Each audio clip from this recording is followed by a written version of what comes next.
अभी हम बात करेंगे कि सेंट्रल लाइन कितने प्रकार की होती है। सेंट्रल लाइन 3 प्रकार की होती है, टनल्ड, नॉन टनल्ड और पिक लाइन। तीनों टाइप जो है वो सिलिकॉन और पॉलीयूरेथीन से बने होते हैं, जिन पर एंटी माइक्रोबियल और एंटीसेप्टिक कोटिंग होती है और हेपारिन कोटिंग होती है। ये रेडियो ओपेक होती हैं ताकि हम टिप प्लेसमेंट को बाय एक्सरे कंफर्म कर सकें।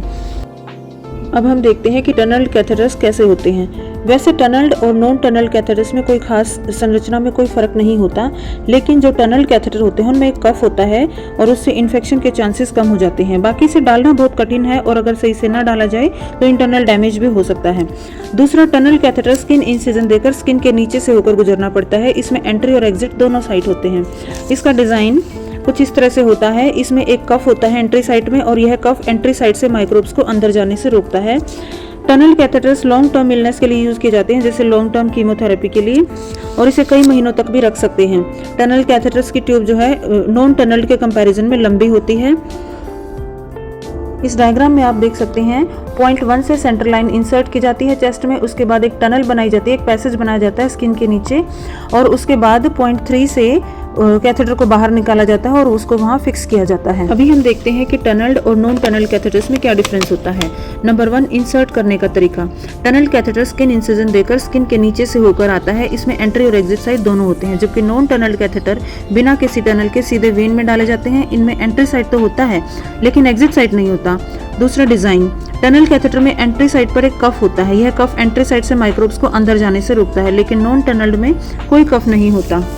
ये अलग अलग तरीके से यूज किए जाते हैं। Tunnel catheter long term illness के लिए यूज होते हैं, जैसे लॉन्ग टर्म कीमोथेरेपी के लिए।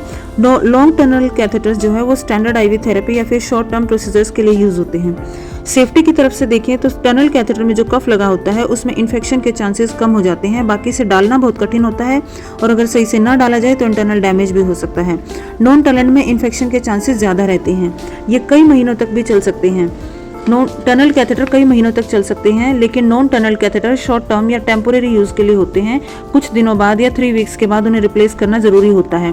टनल कैथेटर की ट्यूब लंबी होती है, लेकिन नॉन टनल कैथेटर की ट्यूब इसके कंपैरिजन में छोटी होती है। अब इसके एग्जांपल्स देख लेते हैं।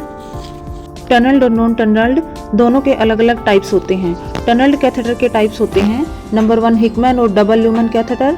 दूसरा, ब्रोवियाक और single lumen catheter. Total implanted ports. Total implanted ports, जिन्हें इम्प्लांटेबल वीनस एक्सेस पोर्ट भी बोलते हैं, इन्हें पोर्ट या पोर्टा कैथ भी कहते हैं। यह एक छोटा सा डिवाइस है जो सर्जिकली स्किन के नीचे यूजुअली चेस्ट पर रखा जाता है और लंबे समय तक रखा जाता है। उन पेशेंट्स में जिनको कीमोथेरेपी की जरूरत होती है, स्किन के नीचे एक छोटा सा राउंड रिजर्वायर होता है जो हार्ट के पास वेन में डाली गई एक पतली से लचीली ट्यूब से जुड़ा होता है। यह उन लोगों के लिए फायदेमंद होता है जो लॉन्ग टर्म इलनेस पर होते हैं या जिनको लंबे समय तक एंटीबायोटिक चल रही है या बार बार ब्लड सैंपल लेना पड़ता है।